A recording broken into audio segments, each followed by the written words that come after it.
were sworn previously. I'm not going to have you re-sworn, but I am going to remind you that you are still under oath. Yes, Your Honor. Thank you. Whatever you want. Detective Lyoya, going through, I want to get into one of the things you do is you obviously you try and get a statement from the defendant in any cases like this, correct? Yes, I do. Let the record reflect that I'm showing opposing counsel exhibits 37 and 38, people's exhibits. Detective, I'm going to show you what has been marked as Exhibit 37 for identification purposes. Could you tell the jury what that is? I'm sorry to interrupt, but 37's already been admitted. I'm sorry, I thought we had 36. 37 was already admitted. Okay. Then I got to go 38 and 39.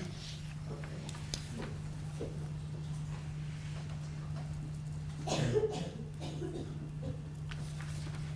37 was training record / outline. What it was. Okay. So let's try Exhibit 38. Can you tell the jury what this is? Yep, this is a typed written statement. It's 3 pages long. It's signed by Chris Schurr on April 15, 2022. And how did you get this statement? I requested through his defense. I believe Mr. Dodge facilitated getting this to my office. Okay. And what you did is after you get this, you turn it over to our office as make it part of the case file, correct? Yep, this becomes a part of my report. And I'm going to show you Exhibit 39. Could you tell the jury what this is? Yep, after that original statement, I, along with my colleagues, had a couple of follow-up questions. I numbered those out. I believe it was 13 specific follow-up questions. Purely voluntary, but I reached back out to Mr. Dodge and I asked if Officer Schurr would be willing to answer these follow-up questions, which he did. So this is, again, typed answers to those questions, signed by Chris Schurr on May 13 of 2022. It's 3 pages. And once again, you made those part of the file as well? Yes, I did. I move the admission of appeals Exhibits 38 and 39. No, Your Honor. 38 and 39 are now admitted. And just for the, just to be clear, there was not during the interview, this was just typed Correct. at some point in time away from you. Yes. There's one follow-up thing. Why is the state police investigating? This happened in the city of Grand Rapids. Why is the state police on this? Yeah, we have a formal agreement with the Grand Rapids Police Department. Again, I work for the Michigan State Police. And before my time and above my rank, a formal agreement was made with the PD that if they had an officer-involved shooting, that our department goes and investigates those. So really, I was there on invitation based on a formal agreement that was in place ahead of time. Thank you. I have nothing further.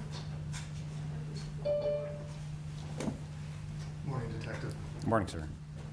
I just want to ask you some questions about the statement that was just admitted and the circumstances under which they were admitted, under which you obtained them. You touched briefly on this.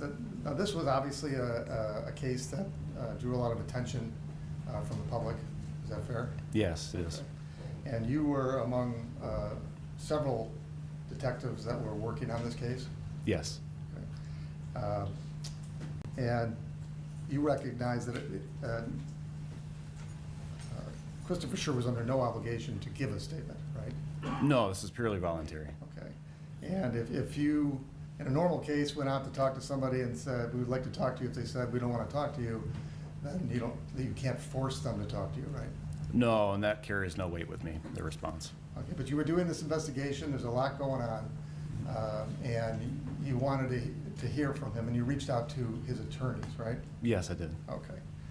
And by that point, he had Mr. Dodge as counsel, right? Yes. And I think you said that the first statement was in April 15th of 2022? Yes. And that's something that was signed by the defendant? Yes. But came through his attorneys? Yes, it was. Okay. That's not an interview you had with him shortly after the incident or anything like that? No, there was no interview. And in a case like this where there's a shooting, you actually give the officer some time to reflect anyway, right? Before you would try to interview them, right? That's standard. That's typical. Okay. So you don't pounce on them like right after the shooting and start asking them questions, right? If they wanted to, I would not say no, but I've not had that experience with an officer before. Okay. And then you got the statement, you asked some follow-up questions, and you actually wrote questions on the second statement that's dated May 13th. Is that fair? Yes. And again, it came through counsel, and to the best of the ability, you got, you believe that you got some answers to the questions you had? Yes. Okay. But that's not everything that you might have wanted to ask Officer Schurr, right? No, sometimes when I'm interviewing somebody, those interviews can go on for hours and hours and hours. This was, if I had to ask some pointing questions, it was a short list. Okay. And so I think it's 13 questions. That's pales in comparison to the number of questions that he could be asked on, say, like cross-examination, right? Yes. Okay, thank you. No, Your Honor. Those the hands raised on the jury. Step down again. You may, Your Honor. Any objection? No, Your Honor. Thank you very much. You may step down. Any additional? No additional rebuttal, Your Honor.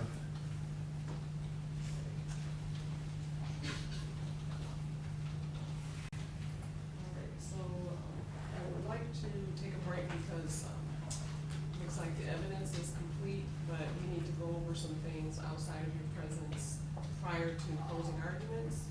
And so I'm gonna ask you to go into the back and we'll take a 15-minute break right now. And meanwhile, even though all the evidence is finished, you're not